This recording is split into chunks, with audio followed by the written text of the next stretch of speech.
June 1942. The eyes of the world were fixed on the vast expanse of the Pacific, a canvas for grand naval maneuvers and the brutal realities of modern warfare. But amidst the strategic calculus and the dramatic clash of fleets, a different, more insidious battle was unfolding in the remote, fog-shrouded Aleutian Islands. This was not a primary theatre, not the decisive front that captured headlines. Yet, for those who fought there, it was a crucible that tested the very limits of human endurance and military innovation. The Japanese invasion of the western Aleutian Islands represented a strategic overreach, a daring gamble enabled by the American focus on the Battle of Dutch Harbor and the relentless concealment of the Aleutian fog. It was Sunday, June 7, 1942. Under the cloak of a dense, impenetrable shroud, approximately 2,500 crack Japanese combat troops began their landings. By dawn, 1,250 soldiers, led by Captain Takiji Ono's Special Naval Landing Force, had secured Kiska. Simultaneously, Rear Admiral Sentaro Omori's Imperial Northern Force landed 1,200 troops on Attu. The invasion of American soil was swift, and with one tragic exception, unresisted. Foster Jones, a schoolteacher, was the sole civilian casualty during these initial landings. On Kiska, radio operator William House witnessed his crew's surrender, but House, along with his small dog, Explosion, chose a different path. For 50 days, he held out alone, surviving on worms and shellfish, a singular act of defiance against overwhelming odds. The immediate American reaction was a mix of territorial outrage and desperate confusion. Colonel Erickson's terse command, "Find the bastards," encapsulated the frustration of an enemy, rendered invisible by what many wryly called Hirohito's new secret weapon, the persistent, blinding fog. Initial American air efforts were plagued by a lack of reconnaissance, unfamiliarity with the unforgiving terrain, and equipment issues. Squadron log entries from this period echo a recurring lament: mission pursued without success. An unsuccessful search for the Japanese, search results negative. Even the arrival of the formidable P-38 Lightnings in Umnak on June 5, 1942, did little to immediately alter the situation, hampered as they were by modification needs and pilots untrained for the unique Aleutian conditions. The confusion extended to the ground, where muddy runways and faulty searchlights further complicated operations. In one instance, the new 54th Fighter Squadron mistakenly strafed a Russian merchantman flying Japanese colors, a consequence of poor visibility and the constant threat of enemy submarines. For Japan, the Aleutian campaign was not about conquest but about propaganda. After the catastrophic defeat at Midway, Prime Minister Tojo urgently needed a victory to mask the truth from the Japanese public. The occupation of the Western Aleutian Islands Japan did not really want and had precious little use for became that critical political tool. The narrative of a swift, coordinated American defense, often recounted in later years, is one that history refutes. Instead, a period of confusion, missed opportunities, and flawed intelligence prevailed. A critical misreading of Japanese radio traffic by Admiral Nimitz's codebreakers, for instance, led to the unnecessary evacuation of Aleut villages, a stark reminder of the fog of war's reach. By June 10, 1942, American air searches finally detected a Japanese fleet in Kiska Harbor, providing a tangible albeit elusive target for Hummings. This discovery marked a turning point, shifting the American objective from pursuit to direct engagement. The next day, June 11th, June 11th, 1942, marked the initiation of the Kiska Blitz, a desperate American air offensive aimed at dislodging the Japanese. The first Air Force attack consisted of 7 B-17s and 2 LB-30s. Reinforced by the new B-24 Liberators of the 21st Bombardment Squadron, these missions were fraught with peril. Captain Jack Todd's B-24 Liberator was destroyed on one such mission, crippling 2 other bombers and costing the lives of Todd, Lieutenant Clark Hood, and their entire crew. Japanese defenses were formidable, with 75 anti-aircraft guns and 20 Arlequons. Despite a second Air Force attack by 5 B-17s of the 36th Squadron, led by Colonel Erickson, perceived hits and significant smoke were later revealed in photos to have caused no actual damage to enemy ships. Erickson, a lanky, loose-jointed man with undeniable flair and style, pushed his crews to the limits, even resorting to low-level individual attacks at 3,000 feet to evade heavy flak. Then came the Navy PBI Blitz from June 11 to 13, 1942. 20 PBY Cataliners of Squadron VP-43, equipped with ASV search radar, engaged in what was described as a hearty parody of dive bombing at dangerously low altitudes. This desperate tactic resulted in significant structural damage to the PBYs, which were already operating on aging engines, many with over 900 hours since their last overhaul. Textics off resulted in significant structural damage. Within 72 hours, almost half the PBIs were destroyed or crippled. One PBI returned with a blown wing, another with a damaged engine and casualties, and one sank after limping back to base.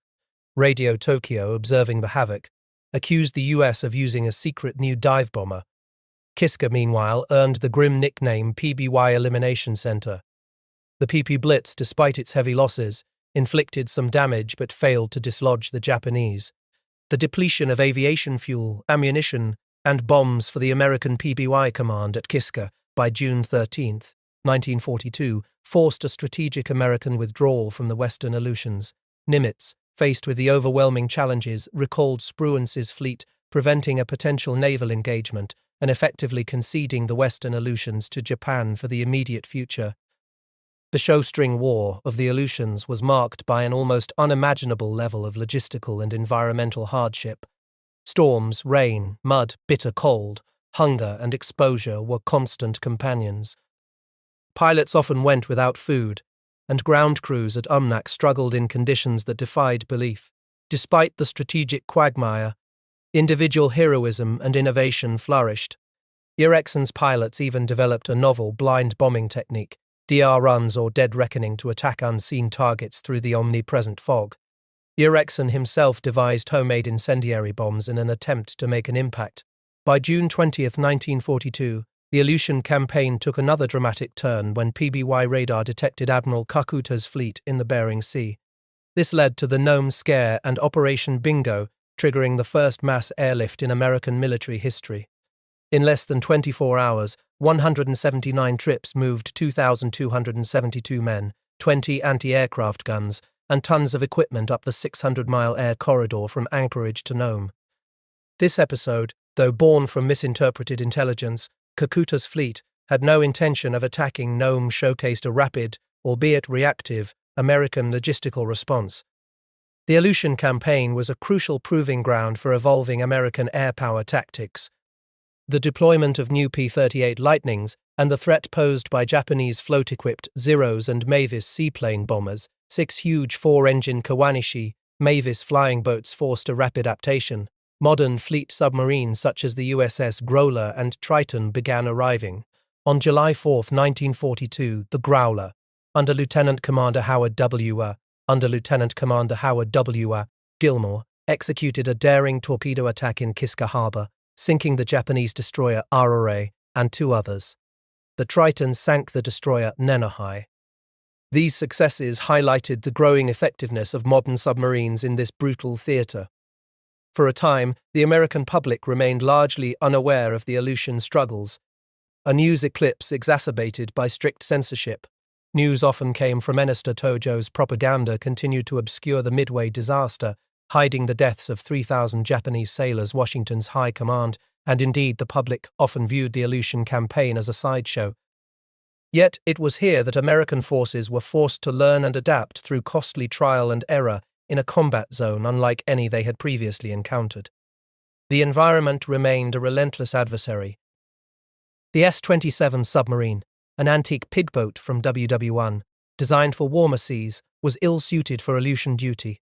Its loss in a grounding incident off Amchitka in July, due to fog and lack of radar, underscored the perils of outdated equipment. By late August, the Joint Chiefs of Staff authorized a pivotal strategic shift. The move into the Ondrianoff Island Group. Admiral Theobald preferred Adak for the new base, while General Butler of the Air Force argued for Tanaga. Ultimately, Adak was chosen. This decision to advance to Adak represented a shift from defensive harassment to offensive posture. It aimed to shorten supply lines and enable closer strikes against the Japanese. On August 30th of Ganius on August 30th, 1942, D-Day for the Adak invasion, 4,500 men of Buckner's 4th Infantry Regiment landed on an uninhabited, almost 300-square-mile island of mountains and tundra. The invasion force itself was a motley collection, of tugs and two transports, a weird collection of tugs and two transports, a weird collection. Power barges, fishing schooners, and private yachts, assembled in what was perhaps not since Dunkirk had such a litter of vessels been used. The rapid construction of the Adak airfield was an engineering feat of astonishing scale and speed, defying Air Force estimates of 4 months. Engineers, led by Colonel Benjamin Talley, improvised when steel matting for the runway sank with a capsizing barge. By August 31st, the day after landings, engineers began draining the lagoon. Just 10 days later, on September 10, 1942, Colonel Erickson landed the first plane on the new Adak runway. By September 13th, the 11th Air Force had moved its main body to Adak. This allowed for a dramatic increase in offensive operations. On September 14th, Erickson's Liberators, crossing 240 miles to Kiska at wave-top level, launched the first combined zero-altitude strike from Adak.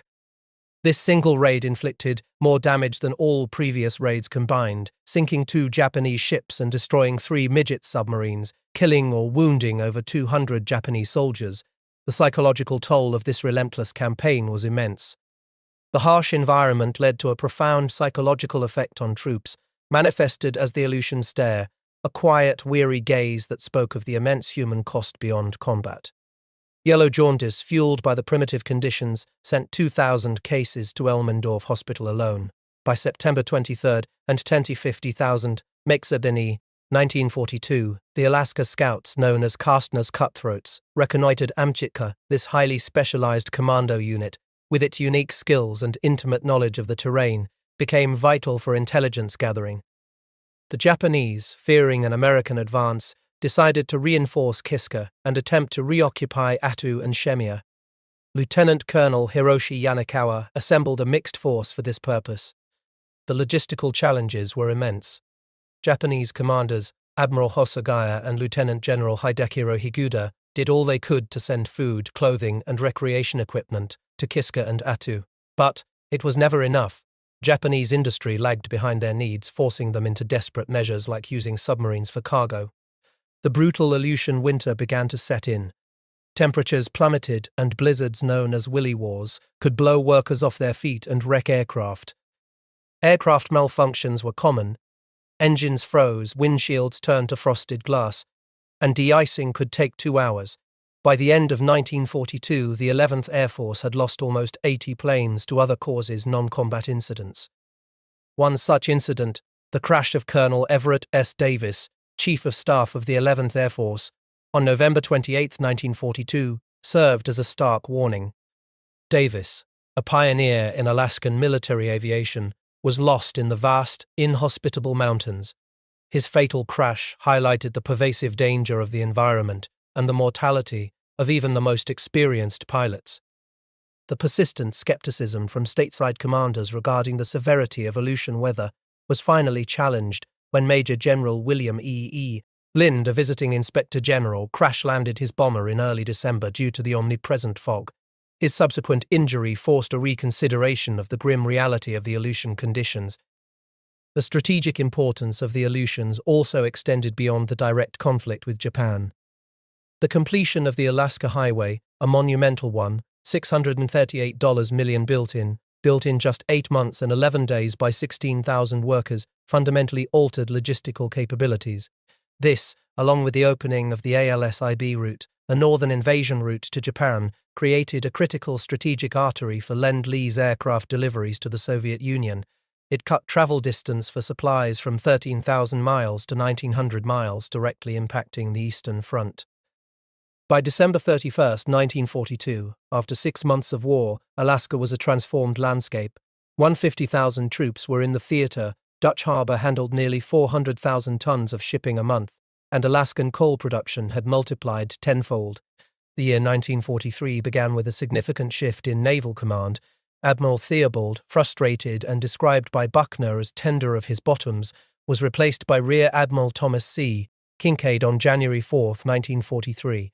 Kinkaid, a seasoned naval hero, was poised to escalate the Aleutian campaign and bring a more aggressive posture to the North Pacific Force. The campaign, while often overlooked, had become a vital proving ground.